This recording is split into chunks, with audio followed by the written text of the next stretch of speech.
Hey, good morning, everyone. All right. Happy New Year from Tony'sPicks.com. And I'm here live in Las Vegas. We're just under 1 minute to go before we ring in the new year. And, I'm used to spending my time on streams. So, gonna sit here and wait for the ball to drop here and watching the scenes out here in Las Vegas in the satellite studios, of course, getting ready for the action here.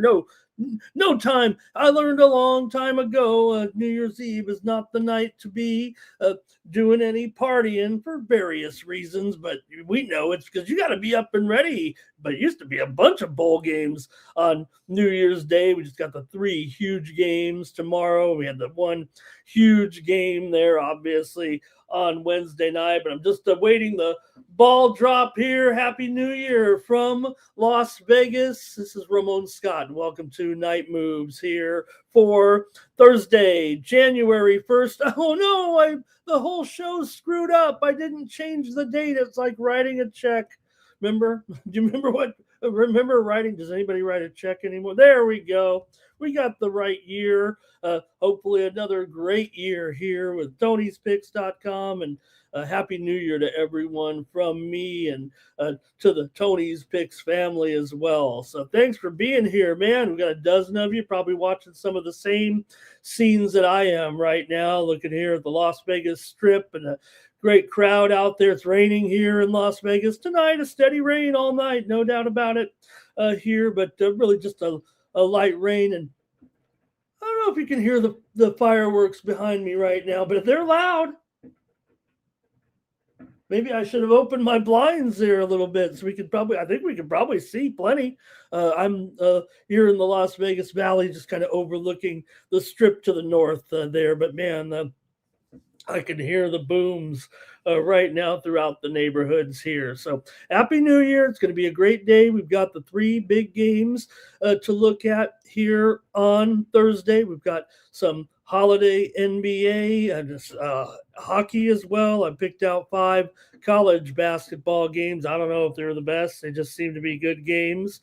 So thanks for joining me once again. Happy New Year from me and Tony's Picks.com. Want to say hello to a few folks who've made it here in the chat tonight here right now. We know you could be elsewhere. Maybe you are with your special someones, and you're here with me, so that's important to me. Mr. Weskers, hello. Nice to see you in the chat. Mr. Weskers is here. And also, who else? Zach Rossley, my crew, is here to do some handicapping at midnight Pacific time here. Jimmy Tushu as well. Thank you guys for being the ones to join me. This is it. I mean, this ain't AI. You guys are here with me right now, and a milestone moment for everyone. All right, and that might be it. And they're from the group here in the chat right now. We've got a couple dozen of you here joining me. Charles Philip Bowen III is here as well. Hey, if you don't get a chance to chat, this is the time. Say hello, Kawhi Brooks. We're not starting yet. We're still watching these fireworks, these Vegas fireworks. I know some cities got some good ones here, but you got the Sphere there in the background. I don't know if you can quite see it there. I don't know, quite see it there in the back. I see the cricket match certainly there in the background, but watching a little bit of a Big Bash cricket live from Australia on New Year's Day. There's an A-League soccer match here starting as well. And Boo-Boo, hello there as well. And what else is going on here in the middle of the night with some sports action? I'm trying to think about. There's I guess it's all in Australia. I've got an A-League soccer game. I've got a Big Bash cricket here. And also there's an NBL game coming up at the bottom of the hour. If you're interested in that one, I think, what was the matchup here?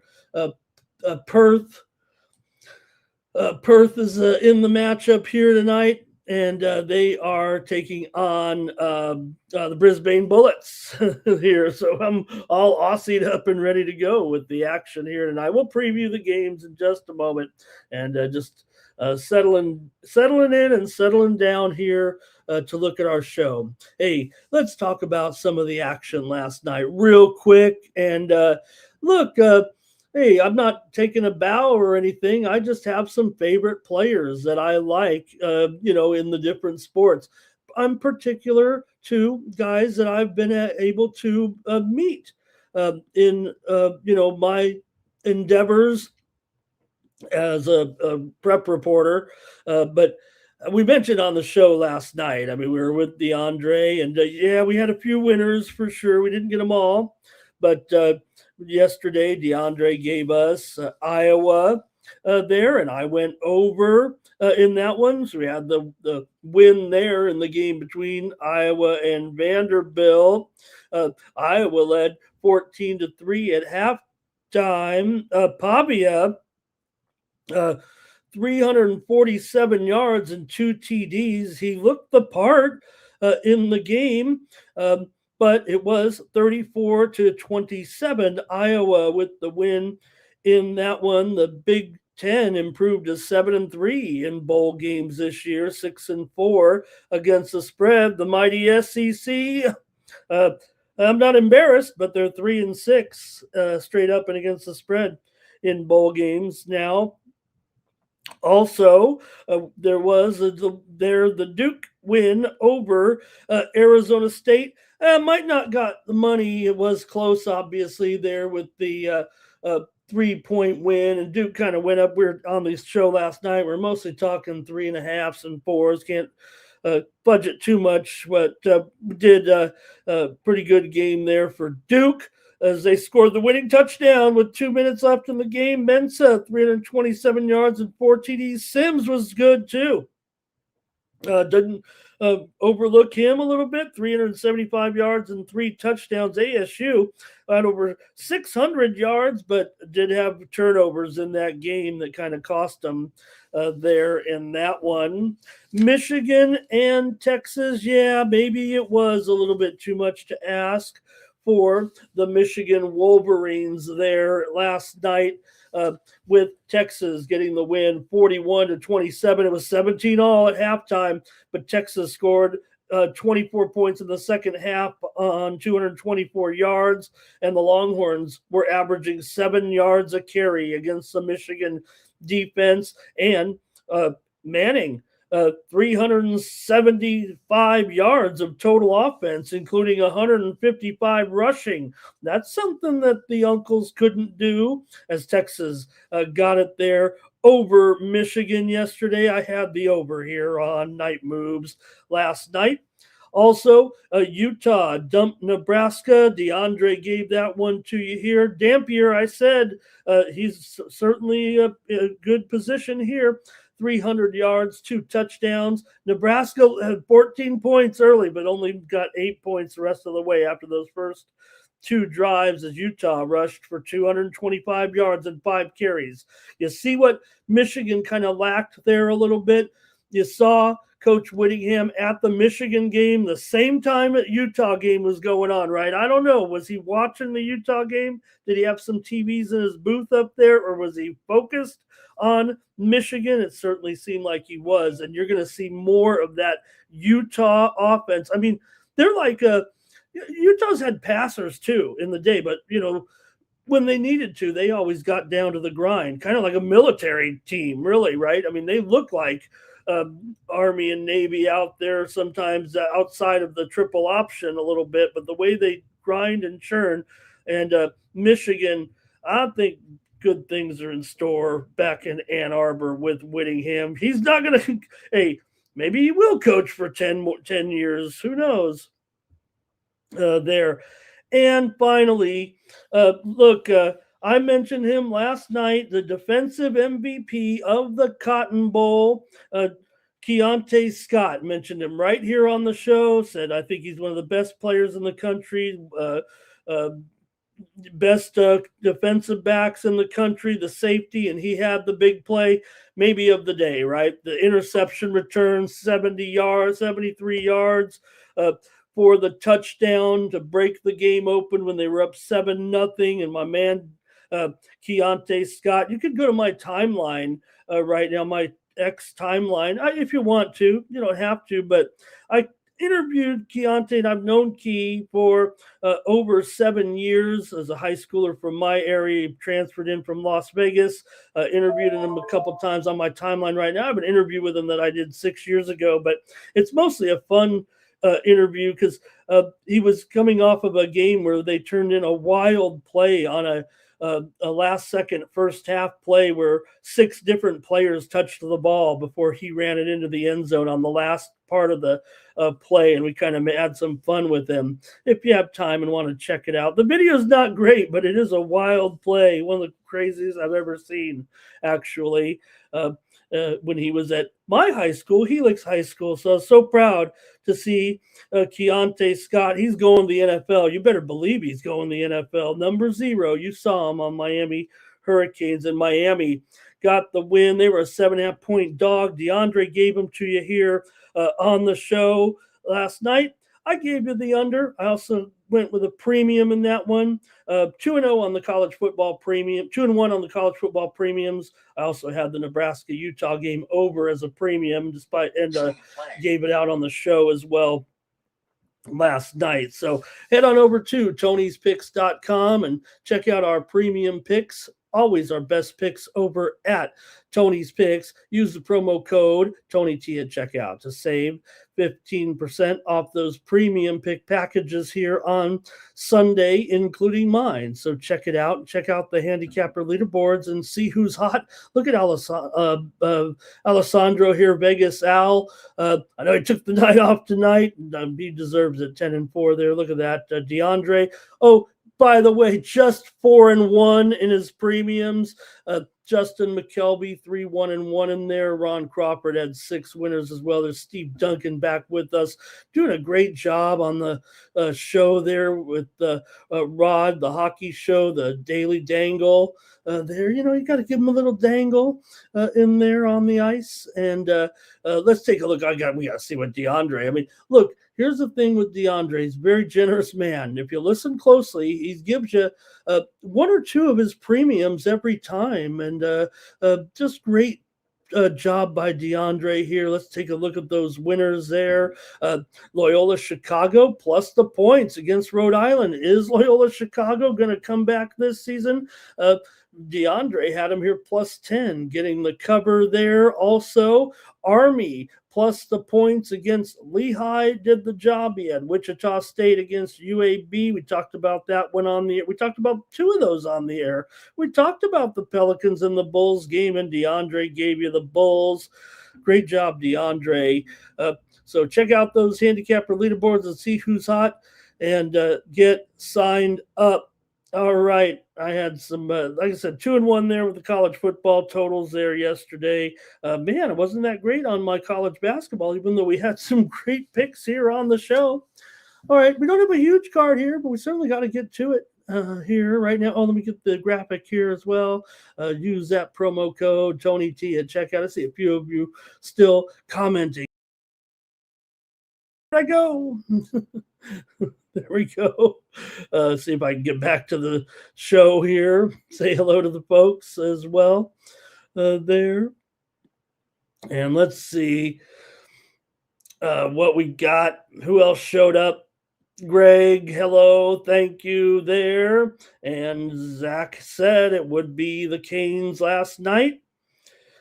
And let's start it out right here. And let's see here. Who else? Anybody show up? 2G Honor Roll. Man, it's so great to have you, 2G Honor Roll. A pleasure to have you here in the chat. Happy New Year. You had the Canes on the spread, and they looked impressive there. Look, I'm still a Saiyan fan, but it was the defense for sure. And we basically said, right? I mean, all right, let's see here. And Dizzy Drew as well. Thank you. And Mr. Miho. Man, thanks for being here on New Year's morning now. Hopefully everybody's all can get their capping on. I'm not feeling just a little. I'm happy. I'm not. Haven't been drinking anything here on New Year's Eve. Just getting ready, watching the games tonight, and let's get ready with the show, huh? I think we previewed the games reviewed those games pretty nicely there. So let's go to it. We've got the three huge games here in the college football playoffs. All right, man. The Oregon Ducks and the Texas Tech Red Raiders. There were some nice things that Dan Lanning said about maybe the way the format should be going. And look what we've seen so far with the, you know, higher seeded team, the better seeded teams, not doing too well, right? A week off is not the way to go in the college football playoffs so far. So, look, Lanning said some nice things. Texas Tech should be hosting this game. They've earned the right to host a game. Maybe the format of the college football playoffs a little broken. I don't know. I mean, the teams that have buys, that's supposed to benefit. It hasn't so far over these the new format here these last couple of seasons. So it continued there yesterday. So what do you think here with this one going on with Oregon and Texas Tech? Here. Could Oregon, the team that played last week, now they're favored. So this one in Miami. And so maybe that is a little bit of a factor as well. I don't know. I didn't really break it down too much. I just know that that's kind of what, what's being talked about as far as the college football playoff right now. Texas Tech coming in here with a 12-1 record. Their only loss was to ASU, 26-22 here right now. So Texas Tech hasn't played since December the 6th. So you talk about the layoff. Remember, not only it's not like a 1 week layoff for some of these teams, it might be multiple weeks in some cases. Texas Tech has gone under in 8 of their last 11 games here right now. Oregon's won their last 7 games, allowing just 17.5 points per game. Here right now in those 7 games. So their only loss, of course, was that game to Indiana. Who can forget, right? The 30-20 home loss to the Hoosiers. We'll see here with the Ducks beat another playoff team already this season, of course, in their first round game, beating James Madison 51-34 back on December 20th. So Oregon has gone over in 3 of their last 4 games. Oregon has won 3 of its last 4 bowl games as well. Oregon won 38-30 at Texas Tech 2 years ago. They were favored by 6 in that game. The favorites have won and covered 4 of the last 5 Orange Bowls, but the playoff here is part of that, but also not. So as far as the sample size there is concerned, if you know what I mean. So Texas Tech didn't face any playoff teams here. They're really the only they are the only representative, from the Big 12. So Red Raiders did blow out BYU twice this season. They also went into Utah for a big win over the Utes. So Red Raiders haven't had the best run game overall. Oregon's been kind of more complete in that way. Dante Moore, he definitely pretty good back there with 9 yards per attempt. And, for the Raiders here, there's been some questions here with what they were going to have with the Morton in here, but also for Oregon, Hughes He's been out pretty much all season here, but just trying to look at the opt-outs here a little bit with these two. So let's see what you guys have in this one. The quarterfinal game here at the Orange Bowl. Oregon here has gone under in 8 of their last 12 games against Big 12 competition. Texas Tech has gone under in 8 of their last 11 overall. They've also gone over in 5 straight games against the Big 10. Texas Tech has been a great cover this season. I mean, not only that great record, but they've been a good cover as well. Let me go to the chat, hear from you guys here with Oregon favored against the Red Raiders. Here we go. I think we might have the Charles wants EPL coverage today. Oh yeah, maybe one day we will cover EPL on Night Moves. All right, let's see here. Oregon money line for Mr. Weskers here. And why is it 50? Doesn't Texas Tech have a hot shot defensive back with the mustache? Oregon has the better QB in Moore, says Jerry. Zach Rossley's on the Ducks. Mr. Wesker says this one could be a shootout. Zach says Tech will be rusty. Mr. Miho liking the points here with Texas Tech. And like I said, just seems right now like these teams that are, getting time off, it's not working out. All right. Timmy said, let me see. Hey, want to say hello to Safety is First here in the chat. Hey, great to have Safety is First. Oregon has unfinished business. All right, I guess that's it from you guys here in the chat. Man, I got to make my call here right now with these two. I'm going to take the over in this one with Oregon and Texas Tech. Let my call be the over here in the Orange Bowl college football playoff. All right, great job in the chat there.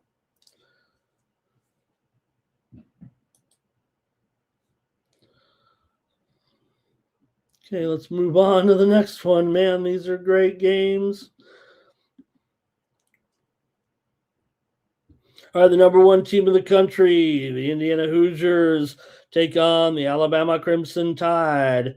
Alabama comes in here 11-3. Indiana, of course, 13-0 coming into this one. Indiana was 8-5 against the spread this season for 6-4 against the spread. Their last 10 games coming in. I'm holding a 10-1 futures bet on Alabama. Full disclosure, I don't really like them in this game. I think Indiana's for real, and I think Alabama. I don't know. Is this have they overachieved to get to this point? Not that you wouldn't expect that Alabama should be in the Final Four, if not the Final Two, but given the season they had, the record they have, expectations. Like I said, they were 10-1. That was a preseason bet on Alabama at 10-1. So I don't think they've lived up to those expectations here right now, at least going into the quarterfinal round here. But they did beat Oklahoma last time out. And despite the fact that they couldn't get the run game going at all, Indiana, of course, won just 13-10 against Ohio State, and a real grinder for sure. Indiana had a good game through the air. They really stopped the Ohio State, running game there. We know Ohio State's game sometimes can be through the air. I mean, look at Sayan still had a pretty productive game. We mentioned the yards there that he had in the game against Miami, but we're here at the Rose Bowl, man, and it is wet here in Southern California. It looks like rain for sure in this game, 85% chance of rain. So, Indiana, yeah, they use a little bit of air, but, I don't know if it'll be that might just be a steady rain here, I guess, is what the expectations are a little bit. Alabama did go 2-2 against CFP playoff teams here. They beat and lost to both Georgia and Oklahoma, of course. Alabama, not great on the ground for sure, but Indiana also has been a little bit inconsistent on the ground. Both teams are pretty decent at defending the run. So with a month off here now for the Hoosiers and Alabama having the game, like I said last week, it's these teams that seem to have not taking the rest that are kind of achieving the next round. So see what you got here.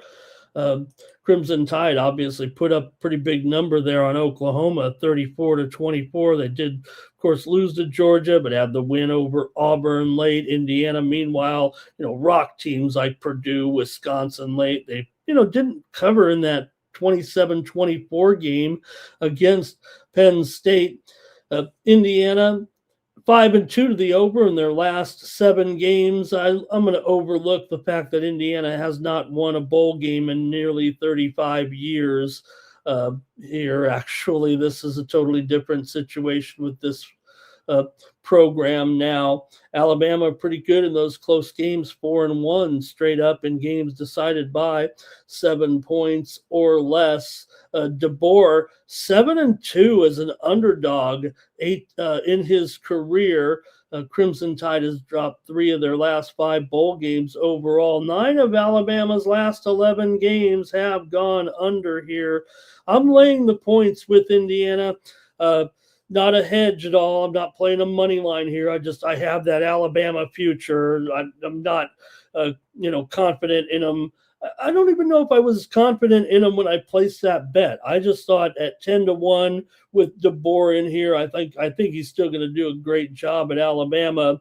I think it'll only get better from here, especially given their successes on the recruiting trail. I think Alabama's more than capable here of still continuing on their success long term. I just feel like Indiana is a special team right now, and I like them to win and cover here. Probably win this game by a couple of scores over Alabama here at the Rose Bowl.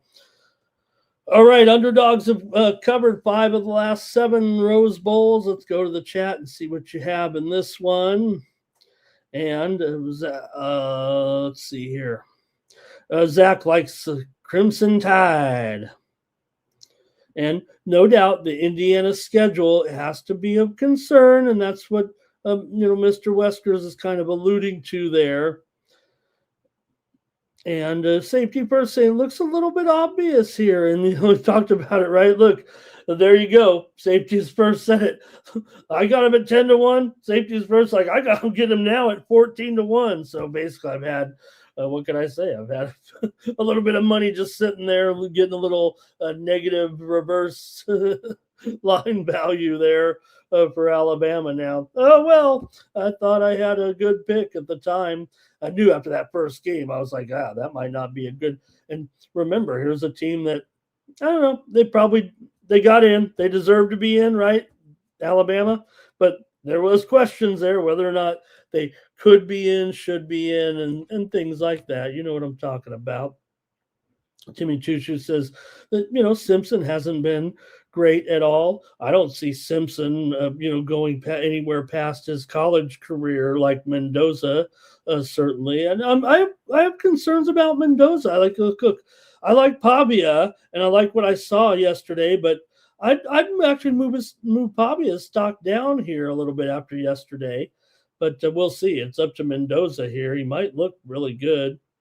And look at this. Timmy says, shouldn't this be over 60 here with this? I don't know. There is some good defense here. I'm taking Indiana here to win and cover over Alabama as my play here in the college football playoff. All right. I think you guys got yours done in the chat. Let's go to one more here right now, the late one. And wow. All right, the Ole Miss Rebels taking on the Georgia Bulldogs here.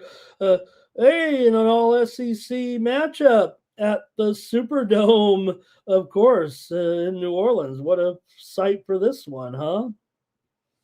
Of course, uh, Coach Kiffin bolted to LSU. Maybe he'll be hanging out. I don't think so, but uh, some of his assistants though are still coaching. I'm sure Coach Kiffin has a big interest in the team, in the game. He still cares about, even though if it doesn't look like it, and Ole Miss fans aren't ever going to be convinced otherwise, but look what coach did for you guys. Really, don't look at it. You can't look at it like that. You got to hope that Ole Miss can keep this going. Chambliss came in, and man, right away when Chambliss came in, he looked like a guy who made an impact there with Ole Miss. Remember, he kind of came in there during some injury woes a little bit. The Rebels have won their last 5 games against 1A competition, averaging 35.5 points per game. The Rebels are 12-9 against the spread. Their last 21 as an underdog here. Ole Miss also 4-2 against the spread in single-digit spread games. The only Ole Miss loss was to Georgia, of course, 43-35. Remember, back on October the 18th at UGA. UGA did cover the spread by a half a point. Ole Miss did win at home in 2024, 20-8, 20-10, and Georgia won the year before that, 52-17 at home. But look, this Ole Miss team is, obviously we're building up, and that's just the way it's unfolded here. And if this LSU situation wasn't all haywire, you still have Coach Kiffin in here leading this game, and this quality team, the Mississippi Rebels. I mean, they hung in that game against, Georgia for sure. So, just missing the cover. Ole Miss has won its last 3 bowl games, and they've averaged basically, in those games, 43.5 points. Ole Miss has gone under in 7 of their last 10 coming in. The Dogs have won 9 straight and basically have allowed just 29 points in their last 4 games. Wins over Alabama, Georgia Tech, Charlotte, and Texas, though, as well. And Georgia just 6-6 ATS this season. 6-7 ATS this season. They were an underdog one time. 6-6 is a favorite. The Dogs are 5-3 against the spread with single-digit favorites. Georgia 5-1 straight up, 4-2 against the spread in their last 6 bowls. The Dogs are also 10-2 straight up, and 8-4 against the spread in the last 12 meetings with Ole Miss. But again, this Ole Miss team really is, kind of at a peak, if you know what I mean. Still with the situation, I don't want to say deteriorating at all. I mean, Ole Miss has been terrific for sure. They're gone under in 4 of their last 5 overall. Georgia's gone under in 5 of their last 6 games coming in, and 9 of the last 12 meetings between these two teams have gone under. So I don't know if I'm seeing it like everybody else. I've got this one as an under with this big number of 55 here. I'm probably leaning towards the points, but hey, I might have a premium somewhere in here. So let me take the under in this one with Ole Miss and Georgia. Get your picks ready as well. Coming into this one, I know the Rebels have struggled a little bit on the run game defensively, but let me go to the chat here, see what you have. And Ole Miss, in their games against, the 2 games playing Tulane, I get all that. And here again, you have Ole Miss, the team that played, right? And Georgia, the team that didn't. So we'll just see if that's we don't know if that's a trend yet, just because it's been 5 games so far that has had that result. And it's 5-0 right now, right? Okay, here we go. Oh, safety first. Oh, interesting. They're comparing Pavia to Mayfield here. maybe I'd just say maybe like they're the same type. If you're asking whether or not Pavia can match the success of Mayfield, I mean, it's easy to kind of bag on Baker right now with the way Tampa's going. He's still done some pretty boastful things in the NFL, even though he's really never gotten over the hump in many big games. We know that. And I don't know if Pavia I look, as much as I like Pavia, I agree with everyone about the situation there. I talked about it last show, I think, where I was saying, hey, this guy was all upset and calling out the voters and everything. It's not like the whole world didn't know he was a 10-1 odds to win the Heisman. I mean, you made yourself look like a fool. I could see where if you lost it by 100 points or something, 50 points or something, you could say, hey, not enough people saw my games or something like that. Okay, here goes Rich. He's on Georgia and the under. And Timmy says Georgia will waste them. They'll run right through this Ole Miss team. Bulldogs will win, but they won't cover. Look, I think that's the thing here. We got two SEC teams. And, yeah, hey, SEC, I'm SEC guy, but it hasn't been great in the postseason so far. I mean, I think you could look to some of the other conferences so far. With the records, the bowl challenge standings, so far, I think that's how you got to look at it. I mean, the SEC has definitely been a big disappointment here with a 3-6 record in the bowl games. Do they end up in some games where they're playing some? Yeah, but so far, I mean, you got to look to the conferences that have done well. Big 12, 4-1, Big 10, 7-4. Right now. And yeah, I mean, the more bowl games have been played here by some of the weaker teams a little bit. Of course, the Mountain West is garbage, 2-5, but you should be winning some of these games, right? If you're the SEC, think of the losers so far with the SEC that probably should have come home right now. Teams like Missouri with a lot, LSU losing. Tennessee didn't get done, obviously. And Vandy. So, it was not a great run right there. And don't forget A&M today, right? All right. Let's see here. Mr. Weskers likes Georgia here, looks like. And Georgia here. They've got to overcome that the fact that they didn't play, right? Okay, thank you guys with the comments here.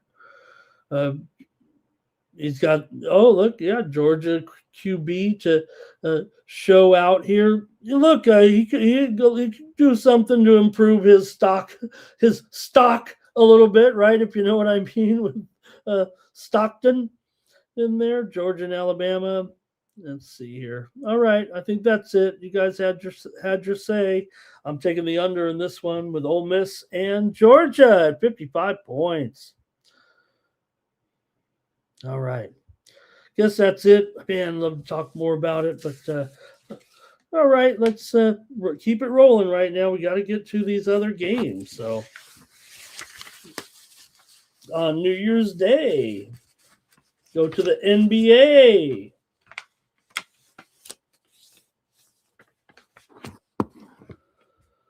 Okay.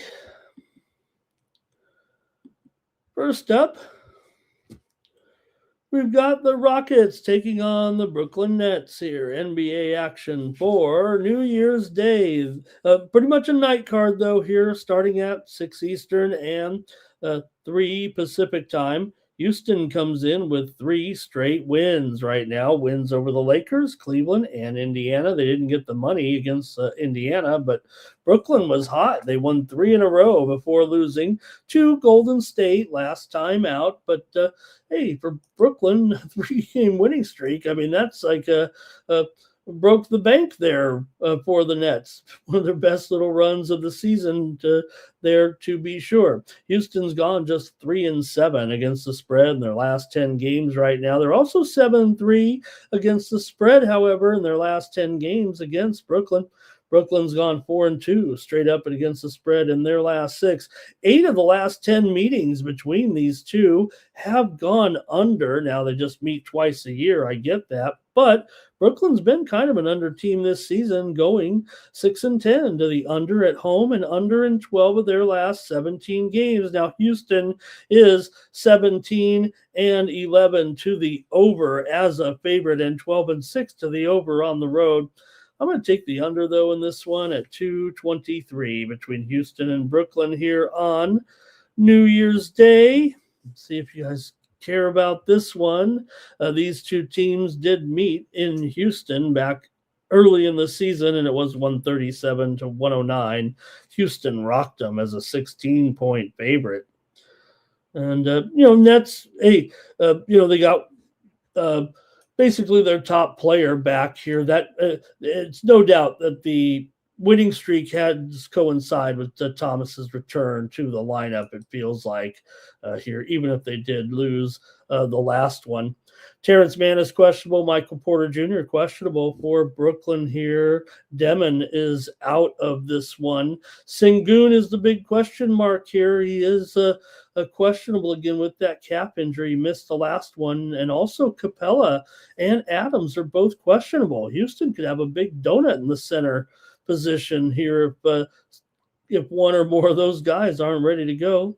Eason is questionable as well. So I'll take the under in this one with Houston and Brooklyn.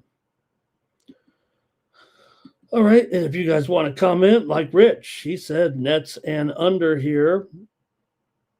And the Nets are getting things going a little bit, right? Oh, look at Rockets not playing any D, says Mr. Weskers. And let's see here. And Udoka, he just sits there and doesn't coach, says Mr. Weskers. He likes the Nets to cover. Timmy's going with Claxton's rebounds. The Miami Heat taking on the Detroit Pistons. Miami's coming in here right now on a 3-game winning streak. They've looked pretty good here of late. Hero getting healthy here a little bit, and Adebayo as well. A little bit of a turnaround here for Miami with wins over Atlanta, Indiana, and Denver. They covered all 3. Detroit coming in off of a win over the Lakers. They were on a long road trip. They played pretty well on that trip.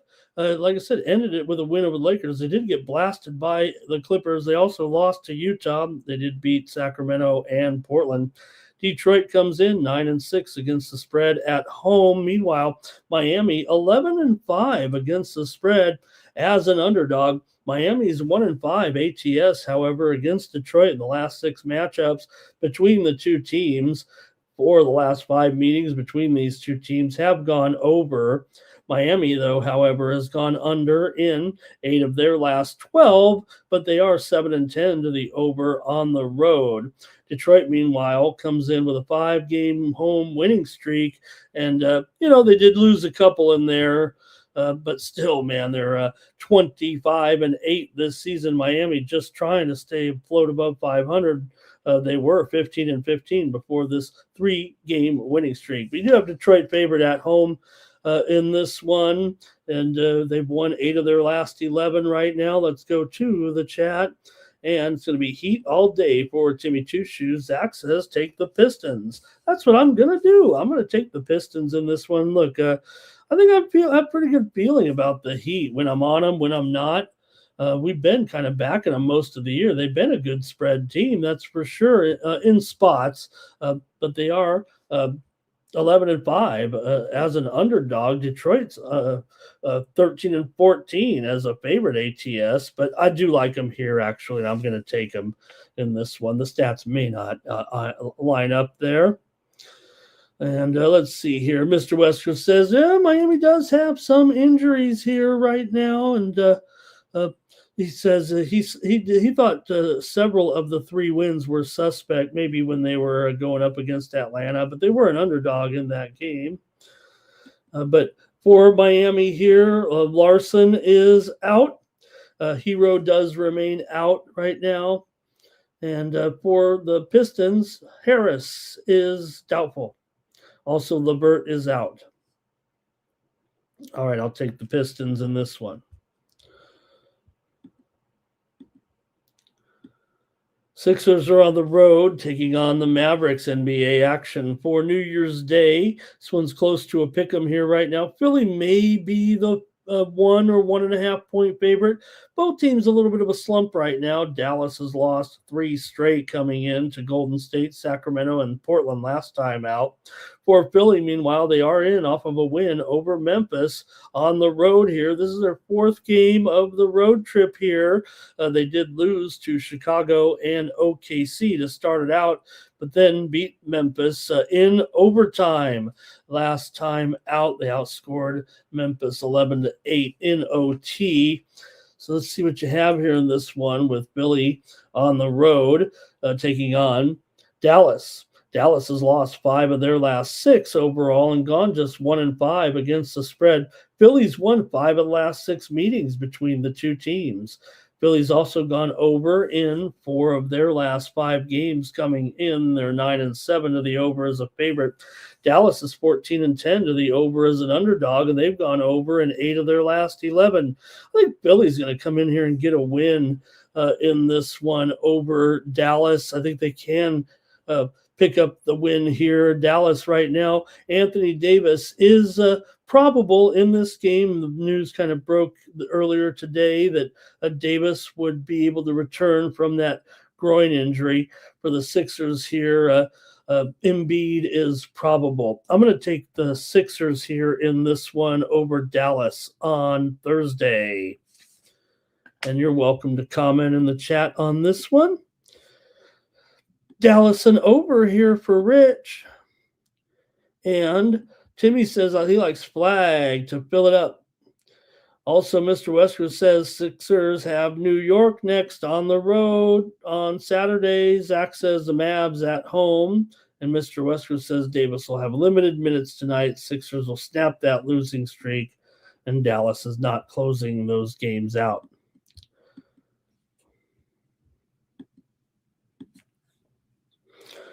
Boston Celtics are on the road taking on Sacramento. Celtics coming in off of a road win over Utah. This is our 4th game of the road trip. They also won and covered at Indiana. They lost to Portland. Sacramento, meanwhile, a couple of losses at the Lakers and the Clippers. In a trip down to Southern California, they really got blown out of both those games right now. For Sacramento here, they are just 5-10 against the spread at home. Dallas is 10-7 against the spread on the road, Boston is 10-7 against the spread on the road. They're laying some big points here, but Boston's covered now 12 of their last 16. They're starting to look more like Boston here right now, at least putting these wins together. They've also gone 7-1 straight up and 6-2 against the Kings in the last 8 meetings between the clubs.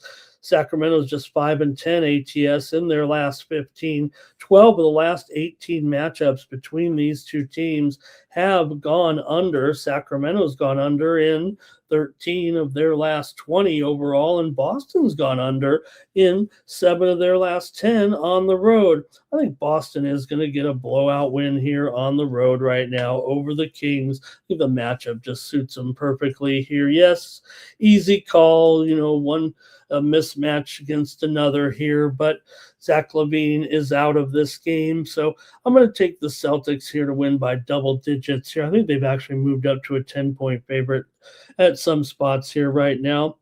And let's see with what you guys have maybe in this one. Zach Rossley is on the Celtics, which says Celtics and over. And that might be it from you guys there in the chat. One more game in the NBA on New Year's night. The Jazz and the Clippers, 10:40 Eastern, 7:40 Pacific, with two teams with similar records, but the Clippers are as hot as they've been all season right now with a 5-game winning streak here and covering the spread every time. They're starting to blow these teams out, man. I mean, they basically have won the last 5 meetings here by an average of 25 points or more. Let me see here. beat the Lakers by 15, beat Houston by 20, beat Portland by 16, beat Detroit by 13, and beat Sacramento by 41 points. Clippers are going to win it all. This is what we've been waiting for. What happened? What's going on, Clippers? No Zubats. Is that it? I mean, Zubats is supposed to be a contributing player to the team, but ever since he's been out, they've kind of been on the roll. Also, Markkanen here, he is questionable, and I don't think it looks good for Markkanen actually in this game. Here, has the spread gone up at all? Yeah, I knew it. Okay, because Markkanen's not going to make this lineup. This spread is 11 there and 236. Sorry about that. I typed these in while I was watching the Miami game. But 11 here for sure right now with the Clippers. Look, I don't expect Markkanen in this lineup at all.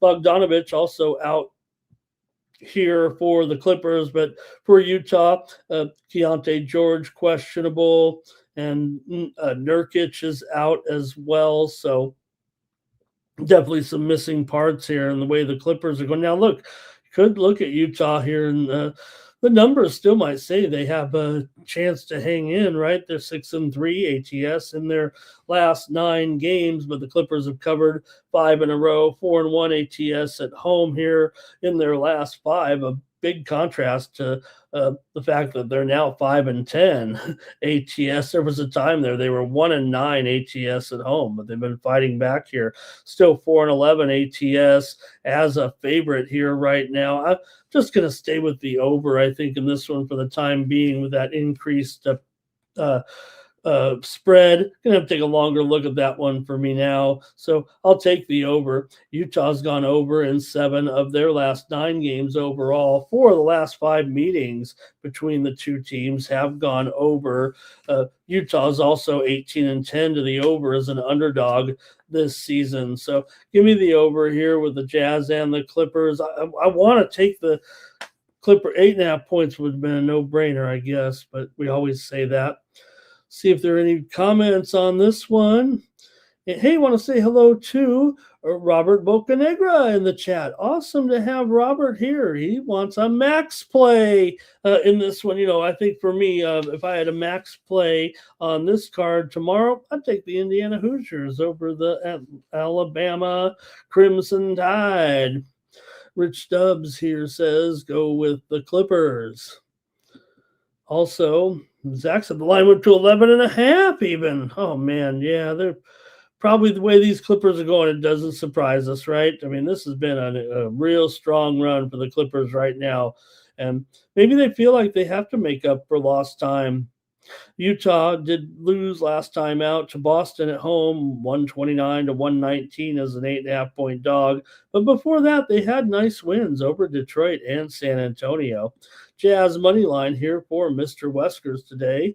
Utah to cover, make the Clippers work, says Timmy Chushu, but he does like Harden, and he has not been playing the Kawhi props. Zach says the Clippers can cover here. Mr. Weskers says, yeah, maybe a little bit of non-Chris Paul too. It did take him a little while to get it going there, I guess. Maybe the residue had to wear off. And Jazz will make the Clippers work here, says Timmy Chushu. And let's see, Greg. Hey, Greg made it. He says give him the Clippers. Well, it's right on the spread there a little bit. Maybe he likes the under there. And maybe they are on a different level. Finally for these Clippers. Look, we know they got a top 10 defense here so far, but still going up against a Utah team that can produce points. I'm going to take the over. All right, Robert says he's got Harden's double-doubles. He's been knocking them down. All right, I guess that's it for the NBA. Let's go next to college basketball right now. I've got some games lined up on the college hardwood here on Thursday. Take a look at 5 games here. Look, it's mostly a mid-major card in this one, so hope we got some nice conference games in there, including an early start, really just top of the board. Let's do it. Tony always said, hey, try to start with the top of the board if you can. So I did. How about Youngstown taking on Oakland here in this one? The Golden Grizzlies and Pick'em pal in this one with Youngstown. Uh, Youngstown's won 5 of the last 7 meetings between these two teams. Also, they've gone 5-2 against the spread in those 7 meetings with the Golden Grizzlies. Uh, Youngstown's won 6 of their last 8 overall. They've also won 7 of their last 8 games at home, dating back here to last season. Right now, this season they're currently 5-1 at home. Oakland's 2-7 on the road straight up, and 2-6 on the road as an underdog straight up. But they are 5-3 against the spread as a dog so far. Youngstown won both meetings last season, including the one here 65-50 as just a 2-point favorite. The total was 132 in that one, and it was 138 in the second meeting last year. But here, look at this one at 157. Now, Oakland has been an over team for sure so far this season. They're 9-4 to the over, but Youngstown's been an under, especially at home, where they're 1-4 to the under so far. 7 of the last 10 meetings between the two teams have gone over. I got to take Youngstown State to win. They've actually moved here possibly to a 1.5 point favorite at a few books right now, and I'm sure it probably moved again here. At least all the books may end up with them as the favorite. All right, here we go. And I think Robot Glock might like the Golden Grizzlies there. And let's see here. Rich, he's our Youngstown correspondent. He's stoked. He's like, yes, we got Youngstown in the preview here today. And Greg says, Oakland here to win it. Greg's got Oakland winning this one on the road. All right. Let's go out to the West Coast. The West. Let's go west. We're in Texas, but going out to West. I say out west with this one in the WAC. And anyway, with Cal Baptist and UT Arlington. Everybody knows about UT Arlington. Arlington might be in trouble, but UT Arlington isn't in trouble here with Arlington. They're a slight dog here to Cal Baptist actually right now, and I've seen Cal Baptist actually move here to at least a 2-point favorite, maybe even 2.5 right now in this one. The total here 135.5, so a little bit of a move here on Cal Baptist in this one, and maybe for I don't know if you kind of look at the trends here a little bit. Maybe it does favor Cal Baptist. They've won 3 of their last 4 games coming in. They just covered against Utah Valley the other night, lost 73-66, but they are 6-2 against the spread on the road. Are the Lancers. For Arlington here right now, they come in off of a loss to Tarleton State, 69-63 at home. They were a 2-point favorite in that one. Cal Baptist has failed to cover 4 out of the last 5 meetings between these two teams. Arlington's lost 5 straight games to the WAC, but Cal Baptist, like I said, this impressive road run that they're on right now, I might trust them a little bit more. They've also won 14 of their last 19 dating back to last season. Cal Baptist has gone under in 10 of their last 13 games in this this season. UT Arlington is just 1-10 to the under so far this season. 0-4 to the under at home, 1-6 to the under as a dog. They've gone under in 5 straight at home. This game's going under. Come on, I got to go under 135 with this one for sure right now with Cal Baptist and UT Arlington. I know the total probably reflects it with a low total, but these two teams are combined 5-20 to the under so far this season. The matchup last year here did go over as Arlington won 82-79. The game at Cal Baptist was won by the Lancers 70-68 as it went for 138 points, but under the 144.5. So, all right, I'm going to take the under here for sure. Let's see what you guys got in this one. All right. And let's see here. Greg likes Cal Baptist to win this one, and he's got it under as well. Mr. Weskers likes Arlington on the money line.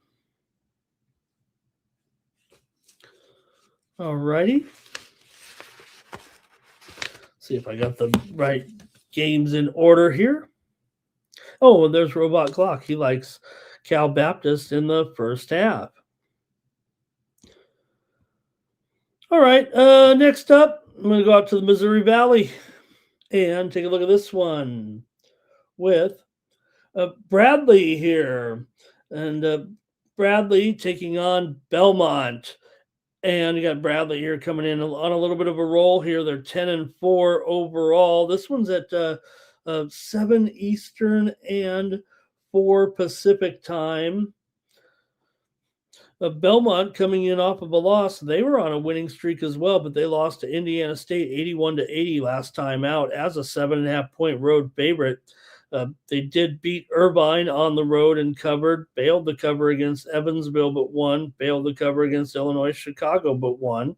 Belmont's 1-5 right now at home against the spread, and 5-7 against the spread overall. Bradley comes in here with a 5-8 spread record, 1-2 against the spread as a road underdog. Bradley's gone under in all 3 of their games as an underdog here this season. And look at this head-to-head matchup. These two teams met twice last year, of course, and the matchup here at Belmont was 80-77 in favor of the Bruins. They were 7.5-point dogs. The total was 157, and the game at Belmont was won by Bradley. So the road teams won both of them last year. Belmont won 89-77. Bradley won 89-77 at Belmont. Hope I called that out right. Might have flubbed that one up. The road team won both games last season in this series, and they both kind of flirt. Let's see, that was 166, the game at Belmont last year. So high scores for sure. Let's see what you guys have in this one. If anything, hope I didn't screw up the preview too bad. Everybody's on Bradley. Everybody on Bradley line was +8. He says that Bradley taking the action here. And Greg, he has it Belmont by 4. So maybe he likes Bradley a little bit as well. All right. I'm going under in this one with Bradley and Belmont. Like I said, Bradley 0-3 to the under as a dog. Robot Glock says you're getting Belmont here at a kind of an inexpensive price now. They'll win by double digits, he said. Thank you, Robot Glock.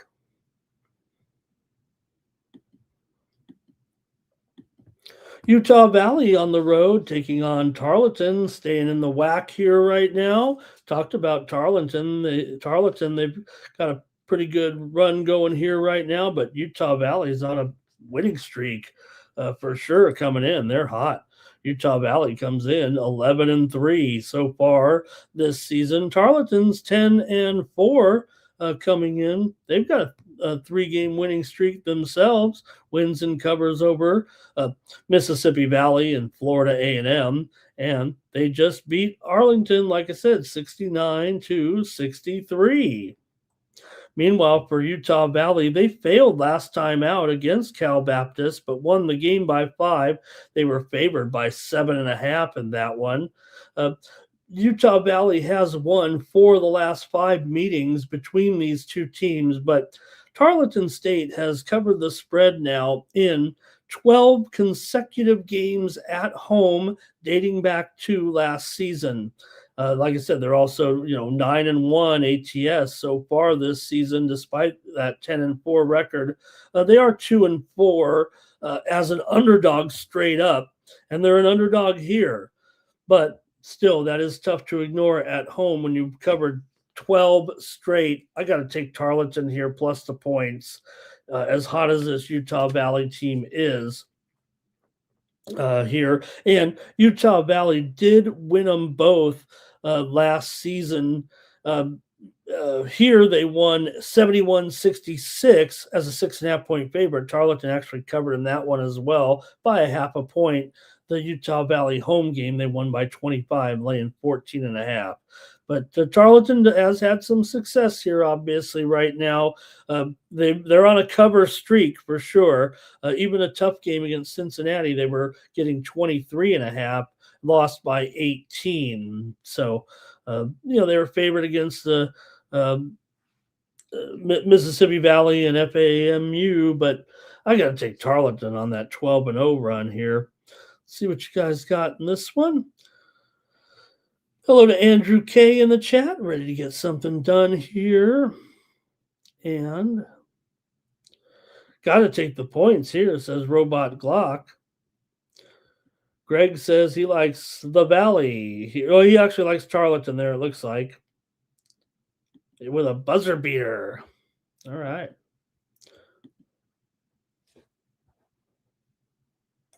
And one more on tap here. We'll go to this one. We'll go to the Big Sky to wrap it up with Northern Colorado coming in with a 10-3 record right now on the road. They're taking on Montana State, and the Bobcats come in here 6-7 right now. Northern Colorado just knocked off Colorado in that big upset. They were getting 15.5, won in Boulder, 86-81. They're 6-1 against the spread on the road, 3-0 against the spread as an underdog so far. Northern Colorado's done a great job so far this season. They did get run out by Denver.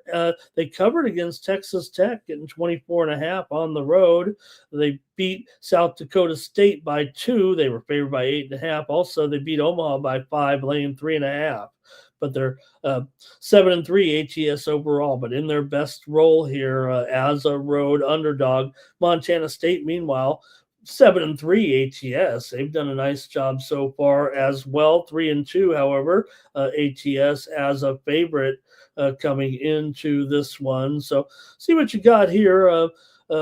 Going to probably go to Northern Colorado, but I also want to mention these two teams are combined 13-7 to the over so far. Montana State is over in both of their home games so far, and they're 4-1 to the over as a favorite. Northern Colorado 5-2 to the over on the road.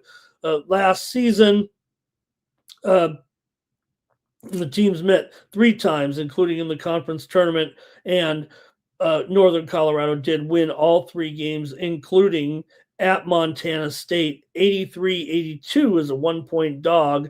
They won at home 73-66, covering 5.5, and they covered 5.5 in a blowout in the Big Sky tournament, 72-45. So I'm going to take Northern Colorado here and wrap up the action in college basketball. See what you guys have here, if anything. Mr. Weskers wants to talk a little UCSD ball there. Oh, boy, yeah, man. You'll see if UCSD laying those points against San Luis Obispo. All right. Let's. And Greg's got the play here. He's got Montana State to win, it looks like. Right on there. Montana State with the strength of the schedule. Take the Bobcats, says a Robot Glock. All right, let's go to the National Hockey League. Got a nice little 8-game card, so we're not done yet. We can get out of here, though, before the bottom of the hour. Thank you for joining me here on Night Moves. So we go to the ice and take a look at the matchups here, starting with 1 o'clock Eastern, 10 o'clock Pacific with Washington on the road taking on the Capitals. Here in this one, Washington comes in 21, 14, and 5. Ottawa's lost three straight. Man, they have been inconsistent now all of a sudden. They're 18, 15, and 5 with consecutive losses here to Buffalo, Toronto, and Columbus. Not the best teams, but those teams are playing so well. We know Buffalo is on fire still. They won again there on Wednesday, man. For the Caps here, they're coming in off of a 6-3 win yesterday.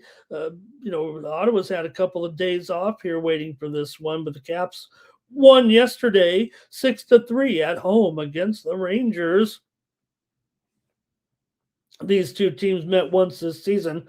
Ottawa crushed them 7-1 at Washington. There also Ottawa 16-12 to the over as a favorite coming into this matchup. I'm going to end up here, I think, taking Ottawa in this one at home. I know they're $1.45 here, but I think I prefer them in the matchup here with the Capitals, with the back-to-back. They've actually had a couple of days off here. Washington just 1-5 straight up on the road. It was basically, the last yesterday's game. Ottawa has lost 6 of their last 8 at home right now. Washington's won 13 of the last 20 meetings between the two clubs, but give me the Ottawa Senators here in this one at minus $1.45. Maybe the over should be the way to go, but I'll take Ottawa here. Just mention it because Washington's gone over in 5 of their last 6, and 5 of the last 7 meetings have gone over, and Ottawa's gone over in, like I said, 12 of 16 as a favorite. But I'll take Ottawa here, $1.45. Got to take a favorite in there. All right. Senators here for Greg. And Robot Glock talking about those, bye teams, right? Timothy Hawkin there is on the Senators. And Timmy says you got to go over in this one, especially if Merlanen's not in there. And Caps will light up Merlanen, says Timmy Two Shoe. Next up, the Utah Mammoth are on the road taking on the New York Islanders. Man, the Islanders are 22, 14, and 4. They've won 3 out of their last 4, including a 3-2 win over Chicago last time out. Yeah, went to a shootout, but they got the W. Utah, meanwhile, back-to-back losses to Colorado and to my favorite new team for betting, Nashville. Islanders here just a slight favorite at $1.20 in this one. I know that the Sharps are want to, bet the Mammoth here for sure. Just don't know if I could bring myself to it, but you look where the line has moved so far. It does feel like they want the Mammoth. I think it's moved about 15 cents. It feels like from $1.35. So I'm probably going to go back to another total. I'm not sure I'm ready to commit just yet, because to me it feels like the trends, maybe the Islanders are the better, they're the better team here for sure. And the thing is, I know these Sharps are going to be on Utah and they look very, very live here, but are you really getting the right price here at even money to take them? Utah has had their struggles here against this Islanders club as well. The Mammoth here just 1-4 in their last 5. Islanders against the Islanders. Islanders have won 7 of their last 8 at home, 9 of the last 11 at home against this franchise. 13 last 18 meetings between these two teams have gone under. Utah 10-13 to the under on the road. 5 of their last 6 to the under on the road. I'm going to go with the under. 7 of the last 8 meetings between the two have gone under.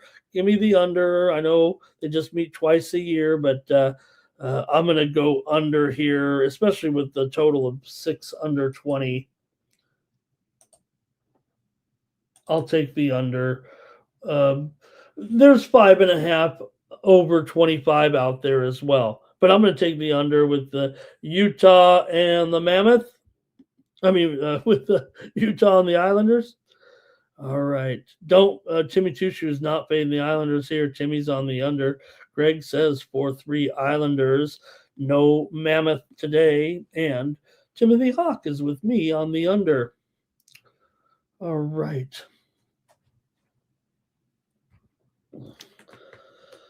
All right. Let me keep it moving here right now.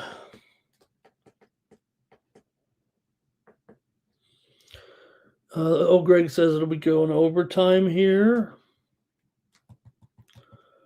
All right. And Riddich is good. Yeah, he's doing a good job for sure. All right. Next up. It's going to be the Red Wings here taking on the Penguins. Penguins $1.30 at home against the Red Wings. A total 6.5. Shaded to the under here. Both teams have won 2 in a row coming into this one right now. You got Detroit with wins over Toronto and Winnipeg. They're 24, 14, and 3. 10 and 7 on the road. 11 and 9 as a dog. Meanwhile, Pittsburgh also winners of 2 straight.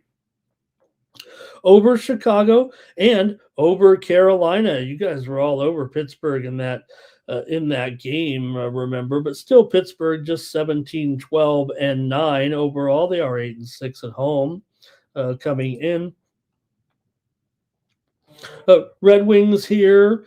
Look, in this matchup, it's been Pittsburgh won the first 2 meetings here, but in this series overall, of late, between these two, Detroit has actually won.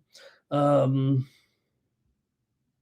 it's relatively split, actually, of late. I don't know if there's a real strong trend to it. Pittsburgh's lost 9 of its last 12. Detroit's won 5 of its last 6 coming in. 5 of the last 6 meetings between the two teams have gone over. Pittsburgh's gone over in 6 of its last 9 coming into this one. I feel like the Sharps want to take Detroit here, and I don't know if I can do it. Let's see what you guys have in the chat. I might need some help with this one. Here we go. And Timmy says he's got a Detroit NHL NBA parlay. How about that? Also, Greg's on Pittsburgh here. Said they looked pretty good yesterday. Yeah, they did. Detroit's on the back-to-back here, actually. You said yesterday. I know what you mean, but that was 2 days ago when they looked impressive against Carolina. Detroit, meanwhile, did beat Winnipeg last night, so they are on the back-to-back here, and they're on the road. They played that game at home, so they're just getting out here to Pittsburgh right now. And let's see here. Zach says Pittsburgh because Detroit's on the back-to-back. That's what I think, too. Zach. I'm going to take them. I'm taking Pittsburgh here at home. Their favorite. Timothy's on the Red Wings here, but give me Pittsburgh here in this one. I think the trends kind of say over, but I'll have to see what happens here. Detroit 12-8 to the over as dog. Pittsburgh's 11-7 to the over as a favorite. Detroit has gone under in 7 of their last 10. 4 of the last 5 meetings between the two teams here in Pittsburgh have gone over, and Pittsburgh's gone over in 4 of their last 5 at home. All right. Trust in Talbot. Okay. Next up, Canadians are on the road taking on the Hurricanes here. Ooh, is Brandon Bussey in there again? Here. Canadians are in here off of a win over Florida 3-2. The Canadians have been playing some good hockey right now. Plus, they're one of the best road teams in the league here currently. 11-3. It's just Carolina's 24-12-3, one of the best teams in the league. 13-6 at home. 23-12 is a favorite, although 12-23 on the puck line. Coming in. So still a $2 favorite here.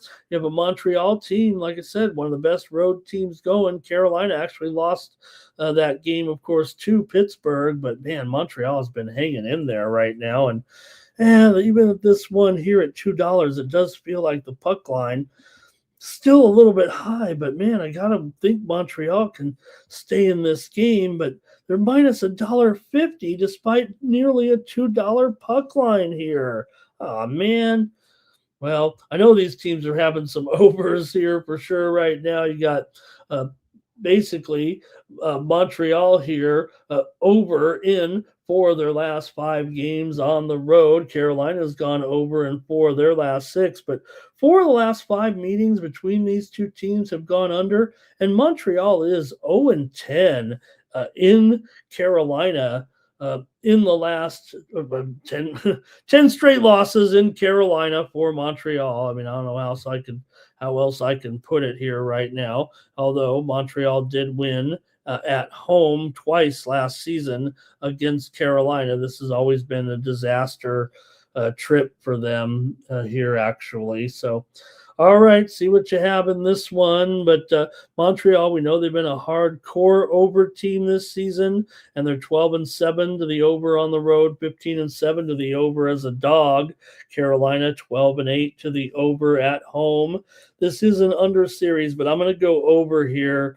I still want to reassess, man. I mean, look, Montreal is playing. They've been covering their puck line every time right now. Even the games that they've lost where they've been a dog, like against Tampa Bay and Pittsburgh, they stayed within a goal and got there. At $1.50, maybe they can win. Maybe it is the right play to just take them on the money line here. But still, 10 straight losses in Carolina, a semi-frequent trip twice a year. Basically haven't won here since the pandemic. All right, let's see what you got in the chat. We're coming down the end of the last 4 games of the card here. Really appreciate everyone with me here on New Year's morning in Las Vegas. All right, the Canes are terrible. 4-2 Canadians. Timmy Chushu, though, says maybe that home ice advantage will result in a puck line win. And just when you think, yeah, that's so the Canadians, right, Mr. Weskers? I mean, I live with it. I like this team, so I know just when you want to start to say they're good. Although, let's face it, we take it for granted the Canadians, they're 21-12-6. I mean, that's pretty good. Remember, there was a time when this team, 10, 15 years, they were struggling.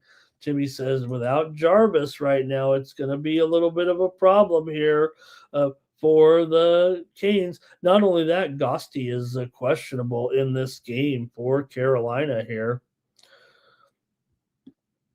And Greg says every time he takes the Canes, they lose. Zach likes the Canes in regulation. Here's Timothy. He likes the under. I just went over. Oh, well, that's all right. Let's see here.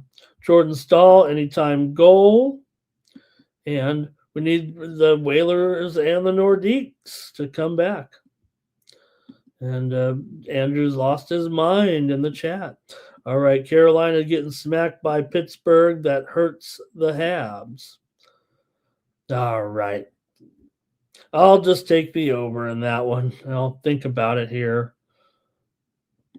Usually when I see a dominating team like that, it's just that Montreal's playing well. I mean, look, they basically have almost the same record here, just a few points behind the Hurricanes overall. But Bussy's got that incredible record too. That if you wanted to consider, look, I know you'd have to lay the puck line or lay $2, but not only if you wanted to put these two out there, right? Not only have the Canadians lost 10 straight games at Carolina, but you have goalie Brandon Bussey, who's 13-1-1 so far this season since he's come up with that 2.08. And some of the sites are showing Montembeault, but I think Fowler's got to be in there for the Canadians. Okay, next up. Here are the Jets on the road taking on the Maple Leafs. The Jets are in a long losing streak here right now. Maple Leafs have actually won 3 of their last 4 games, including a win over New Jersey 4-0 last time out. They also beat Pittsburgh and Ottawa here. They're 13-5 at home right now are the Maple Leafs. That might be high, but I don't know if I can get with Winnipeg right now. They're 1-12 as an underdog this season and struggling here right now are the Maple Leafs, are the Jets coming in. They've lost 7 straight games. They've dropped 6 of their last 7 to Toronto. Toronto's won 4 of their last 5 games at home. Toronto here has gone over in 6 of their last 8 games against Winnipeg. Toronto's also 14-9 to the over at home, 14-6 to the over as a favorite. And Winnipeg's 8-5 to the over as a dog, although they have gone under in 5 of their last 7 games. I like the Maple Leafs a lot here. Yeah, $1.45, $1.50, but man, could be a little 2-unit action here. It seems pretty overwhelming right now with this Jets slump here. They've even looked bad here against Edmonton and Detroit, losing 3-1 and 2-1 in the last 2 games. And see what you got here. Anything of the Jets and the Leafs. Greg likes Toronto here. Zach likes Toronto as well. And it's hockey night, or it is New Year's night anyway. Timothy Hawk liking the Leafs. Timmy says the Jets just aren't looking that good. Mr. West says even this one, you got to take the Maple Leafs. That's how bad it is. And the Jets might crash. They haven't won. Not only 0-7 in their last 7, but 1-6 in this series against Toronto. Lightning taking on the Kings here. Early evening action at the Crypto with the Kings favorite $1.40 here right now, maybe down to $1.30. Total is 5.5. Tampa Bay on a roll here right now with this long 5-game winning streak coming in to this one. Been a great roll here. They've also won 4 of their last 5 on the road. They're 12-4 as one of the best road teams in the league. They've also beaten the Kings in 13 out of the last 17 meetings between the two teams. Meanwhile, the Kings have lost 7 of their last 9. Overall, they're only 5-8 at home. They are having some issues here for sure. They're 16-13-9, have lost 3 of their last 4. Kings have gone under in 7 of their last 9 games. They're 5-12 to the under at home.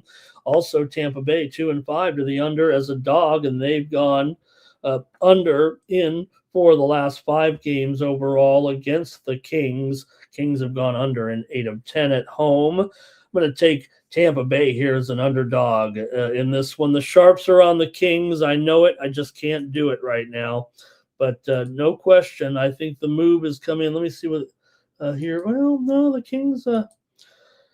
Yeah, it's moved from about $1.15 to $1.20, maybe even $1.25. So the move has been on the Kings, although some books did open them a little bit higher, and maybe it looks like the move's on the Lightning, but I got to take the Lightning in this one over the Kings here on Thursday. And we'll go to the chat. Under for Timmy Tushu and Lightning for Zach. Timothy likes the under here, and Greg says 3-2 Tampa. Thanks, you guys, for getting me through the hockey segment here. We've got the Stars on the road taking on the Blackhawks. Dallas, 25-8-7 here. Big favorite on the road. But they've lost 3 straight here with losses to Detroit, Chicago, and Buffalo last night. So they're on the back-to-back. So Dallas was at home, lost to Buffalo. Now they got to hit the road, where they are pretty awesome. They're 3-2 on the road, 13-2 on the road, 19-13 as a favorite. Meanwhile, Chicago 14-23 as an underdog. Still, Dallas 8-12 as a puck line favorite, just 25%. Chicago 26-11 as a puck line dog here. Does feel like maybe Dallas is going to finally. Maybe they can get away, get on the road or whatever. They should be able, you'd think, to steamroll these guys, given their, kind of their trends over Chicago here. Dallas has won 13 of the last 17 meetings between the two teams. Chicago's 1-8 in their last 9. I mean, are they really going to turn anything around here? They did lose 3-2 last out against the Islanders, and of course, this would be a revenge game. Remember, I just mentioned that Chicago actually beat Dallas 4-3 at Dallas back on December 27th. But Dallas is not looking as great here right now. So, maybe it could be a 1-goal game here with the Blackhawks. It's still minus $1.60 on the puck line. I don't know if I can uh, get behind that. 13 of the last 20 meetings between these two teams have gone over. Dallas has gone over in 5 straight on the road, but mostly these two teams kind of grind to the under a little bit. Uh, Chicago's 7-12 to the under at home. Dallas is 14-18 to the under as a favorite, and Chicago's gone under in for their last 5 at home. Go to the chat here. This might be my least favorite game here of the day. All right, here we go. There's going to be some Blackhawks support here, it looks like. But first, Timothy likes the Stars here to win. Greg says 3-2 Robot Glock on the Blackhawks. Mr. Wesker says just go with the Blackhawks. Timmy says both teams are losing. Zach says, hey, you got to try this dog here. Man, 1-8 in their last 9 right now, though. The only win was over Dallas. All right. Chicago is pretty bad here. All right, I'm on Dallas on the puck line here. They lost to them. They'll get them here. I'm gonna go ahead and take them on the puck line. Maybe should go -1 right now, but like I said, Dallas has not been a good puck line team, no doubt about it. Like I said, I like to see over 35%, and they're 25%. All right, here we go. One more. We got the Preds on the road taking on the Kraken. Preds are 18-17-4. My favorite team to bet right now. These Nashville Predators. Been taking them as dogs whenever we can. We've been on this Nashville team, and I don't know if I can not take them again here. It's just that where's my money? Where's the price here? Look, Seattle's been winning too. I mean, can't we get a little plus money? These Sharps have been driving the price down by always taking them here. Nashville's still 9-18 as an underdog here. Seattle had their winning streak snapped last time against Vancouver. It did go to a shootout as Vancouver got the 3-2 win. Nashville, they're on kind of a long road trip right here, fifth game of the road trip, but they have wins over Minnesota, Utah, and VGK. Playing pretty well right now are the Preds. I kind of want to take them here today. But I think some of the trends kind of favor Seattle overall. If you look at this overall matchup, Nashville's lost 4 of their last 5 meetings here, and 4 of the last 6, I want to say. Let me see here. Let me look at it. First meeting of the season between the two teams.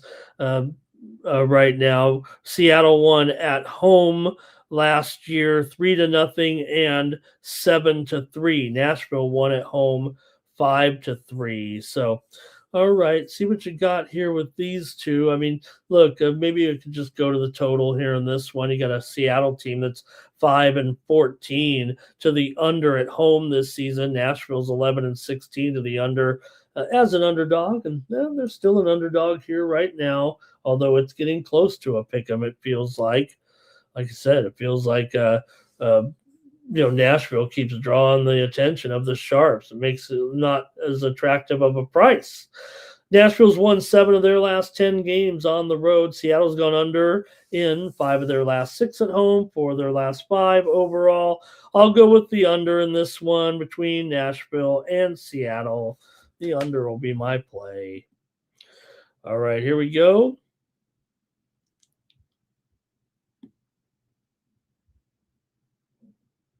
It'll be the Kraken here for Greg. Also, Timmy likes the under. How does it go over? Timothy Hawk likes the over, though. And Timmy says it's going to be Sarish in the pipes there. Okay, gotcha.